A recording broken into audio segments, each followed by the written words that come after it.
years in a row, Mr. Kent, probably the best segment. Yeah, there you go. Although there is one later that may have been better than that, but we're getting into that. Third, we had the interpromotional match between Umaga from Raw versus Batista representing SmackDown. William Regal, as general manager of Raw, would be present to represent the brand and would introduce Umaga as he made his way down to the ring. I always remember this because of the way he would horribly butcher Umaga's name by calling him Umenga. Yeah, I don't know how that doesn't spell that. Oh, yeah, but he had to have been doing that on purpose because I couldn't imagine him messing it up that badly. I hope so. And then Teddy Long, who was the assistant to Vicky Guerrero, who was the SmackDown GM, represented the brand and would introduce Batista. Weird spot for both these guys being Batista and Umaga, considering, where they were like a year ago. But, it's a spot on the card which both guys were most definitely deserving of. Batista was involved in the World Heavyweight Championship match with The Undertaker at 23, which stole the show. And Umaga was in the Battle of the Billionaires deal with Vincent Trump and had fought Bobby Lashley, which was one of the main attractions of the show that night. But as I said, both guys deserve to be on this show. So here you go, I guess. The two super heavyweights clash. There was one point early where Umaga would deliver a kick to the chin and Batista would take a very hard bump to the floor. That's also that this crowd was way behind Umaga, not so much Batista. Yeah, which is interesting. Umaga would be advantaged for most of the match. Umaga would go to do a diving headbutt but would miss. It would look like Batista might have a bit of an opening, but Batista would try to lift Umaga, but his back would give out, causing him to fall on his back with Umaga planted on top. Umaga would be in pinning position, but Batista would kick out at 2. Batista would later try to build some momentum coming off the ropes, but Umaga would then hit him with a Samoan drop and a cover, resulting in another 2 count. Umaga would look to hit the Samoan spike, but Batista would power out. Batista would hit Umaga with the spine buster, and he'd signal for the Batista bomb. I guess the back that gave out earlier was apparently working again, and then Batista would hit Umaga with the Batista bomb. Couldn't really sit out with it like the way he usually does when he hits it, but he still got him up, so I guess that counts for something. And he'd pin him, get the victory, and yeah, Batista would win it for SmackDown, I guess. He was falling. Hey, definitely improved from the last interpromotional match that they did last year. Oh, So Batista would win in 7 minutes and 3 seconds. 2 1/4 from me, 2 from you. Not the best match, but, they both had to get on there, I guess. So there you go. Next, we'd have the ECW World Championship match. It would be Chavo Guerrero versus Kane. As noted earlier in the program, before WrestleMania went on air, Kane won an interpromotional battle royal, which would earn him an opportunity to challenge Chavo for the ECW title later in the night. And, Chavo would make his entrance. Joey Styles and Taz would mention how they never thought the ECW title would ever one day be defended at WrestleMania. And basically, they're just saying that they're excited about it, whatnot. That's cool. Then Kane's music would hit, and the fire, the pyro, whatever, would go off. And at first, no one knew where he was. Then he would appear behind Chavo all of a sudden. The bell would ring. Chavo would charge at Kane. Kane would hit him with a chokeslam and would pin him in 8 seconds, they would say, waited for the win. I actually took the liberty and ran a stopwatch and timed the match myself. I had 11 seconds, actually. Yeah, but just was trying to exaggerate or under. Trying to exaggerate it, or they're trying to I actually took the liberty. Yeah, so I took the liberty and ran the stopwatch. Kane would be the new ECW champion. And keep in mind, this was the first and only time the ECW World title was defended at WrestleMania. Yeah. Shows you how much they really cared.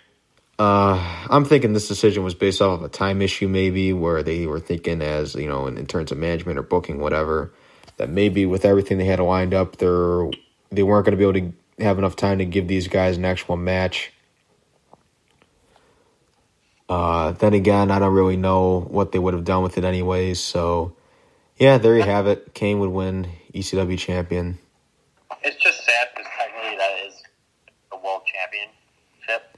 Yeah. I mean, there are plenty of times where the Intercontinental title may have very well had more prestige than that, but they were portraying it to be a world title nonetheless. Yes. I think CM are the last, well, besides Christian.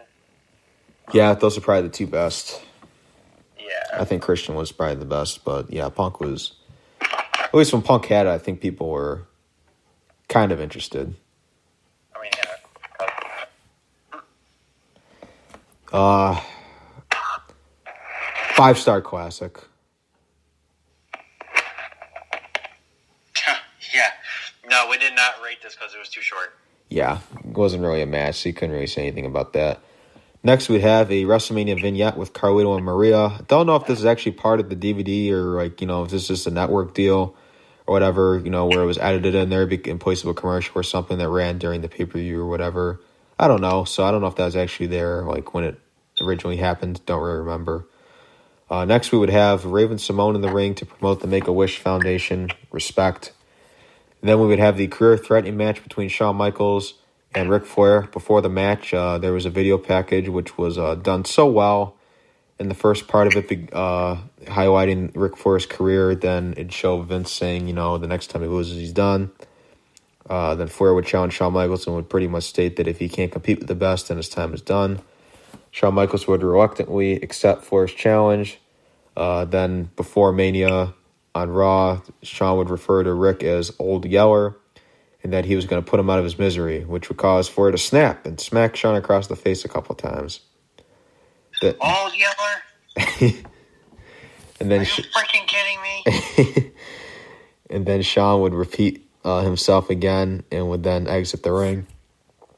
Then before the match, there'd be an interview with Ric Flair where he would say the game plan to be the man. Then both men would make their entrances. Flair would probably have one of the grander WrestleMania entrances I've ever seen, which is fitting for what was dubbed as quite possibly his final match. So Charles Robinson would officiate this match. JR and King would get the call for this. In the early stages, both men would exchange, trying to gain the upper hand. Then Flair would gain some control while Shawn was in the corner. Ric Flair would yell, "Old Yeller, huh?" And then Shawn would slap the crap out of him. No, yeah, that was a smack. Like, the whole ring hear that. Yeah. Then both men would exchange chops with one another. There was a great sequence where Flair would slam Michaels off the top, a spot that Flair was famously known for being on the receiving end of many times. Then Flair would go to the top where it would look like Shawn would try to do the same to him, but Flair would fight him off, and Ric Flair, to the surprise of everyone, would hit Shawn with a crossbody. Yeah. Dude, like, I was like, what? I forgot about that one. Then there was a spot with the announcer's table where Michaels would try to hit a springboard moonsault to the outside on the Flair, but would miss and would take a nasty bump through the announcer's table. Chipped ribs, cracked ribs, quite possibly even broken ribs waiting to happen. The Flair would continue to pull out all the stops by delivering even a vertical suplex to Michaels. Another thing, He stalled a little. Yeah, he did. He held him up there for a little bit, so he's trying to pull out the stops. Shawn would then throw Flair out of the ring, crashing to the floor. He'd go for the moonsault on the Flair on the outside once again, and this time would be successful. They would do the double count-out tease, and both men would make it back into the ring. Keep in mind, if Flair doesn't make it back into the ring, he doesn't win, so his career would be over. Later, Shawn would hit the flying elbow on Flair and would set up for Sweet Chin Music and would look to hit it, but he couldn't pull the trigger. Then Flair would trip him up and get Michaels into the figure 4 leg lock. He'd then turn it over and would keep the match alive. Flair would later get Shawn into the figure 4 leg lock again, but Michaels would continue to hang on. Shawn would then hit Flair with the Sweet Chin Music out of nowhere, but Flair would kick out at 2. Michaels would look to hit it again and would yell for Flair to stand up. He'd then pick him up and get him back to his feet. And while the referee couldn't see it, Flair would hit Shawn with a low blow from behind, classic Nate.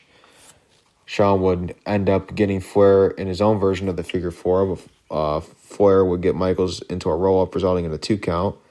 Then there's another exchange of chops between the two, but Michaels would hit another Sweet Chin Music, and here comes the finish. Shawn would set up for the Sweet Chin Music, tuning up the band. Flair with tears in his eyes, emotional and all. Shawn would mouth to Flair, "Rick, I'm sorry, I love you," and would deliver one last Sweet Chin Music for the win. One of the sad WrestleMania moments with that line. After this, Shawn would make his way back up the ramp to the back. Flair would receive a standing ovation from the live crowd, and deservedly so. He'd go over and embrace with his family before making his exit. All in all, a great match. The best it definitely could have been, without a doubt. Great storytelling, suspense, drama. Flair really pulled out all the stops. Made for a very fun, entertaining final WWE match. I say WWE match because it's taken as being his actual final match, but he would go on to wrestle later on with TNA Wrestling and whatnot. But this would be his final WWE match, and the only match that they would acknowledge as his final match. So, yeah, he probably at his TNA run at this point. Yeah, I mean, I guess I heard what it was is he just didn't like the idea of them making him retire. Like, he didn't really go out like when he said he was done and when he wanted to. So I mean, I understand that, but I understand that, but the guy was like 60 at this point, so. Yeah, and like you're kind of ruining your legacy by going over there. Like, no disrespect to TNA when I say that. Well, no, I get that, but it's just like, it's one thing if he just went over there, but it's because he wrestled. Yeah. Because his contract with WWE expired in like May of 2009, so the guy was like free to do whatever he wanted, but So Shawn Michaels would win 20 minutes, 34 seconds. 4.5 from you, 4 from me. Great match. It blew my mind. It honestly blew my mind. No, it was great. I did love this match as well. I think with me, I only kept it a 4 because it was still a great match, but I guess it wasn't like... And I mean, granted, he was older, so, I still kept it a 4, acknowledging, like, giving it a great match rating. But, I mean, it was slower, it wasn't like it was a little bit slower and whatnot, but, I tried to give that, like, some passes and whatnot because they were trying super hard. So, it's still a great match. Yeah. Next, we'd have Todd Grisham interview the World Heavyweight Champion Edge. That's why I said there may have been a segment later that could have been better than the Kennedy one. Yeah. Edge would say that he's been thinking about the past recently at this time, bringing him back to when he was a child sitting in the crowd at WrestleMania 6 in Toronto, where he watched his childhood hero Hulk Hogan. But Hulk Hogan would lose that day against the Ultimate Warrior. He'd say that the pathetic fans can count on Undertaker to win, but he'll slap him in the face with reality. Great promo by one of the greats on the mic.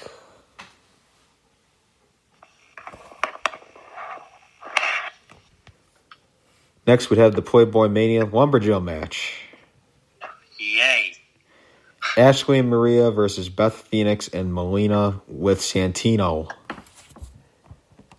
Snoop Dogg, the master of ceremonies, would make an entrance riding a golf cart, which was, I guess it was like kind of like, it was like made to kind of like look like a Benz, like a Mercedes, whatever. So, a little touch to it.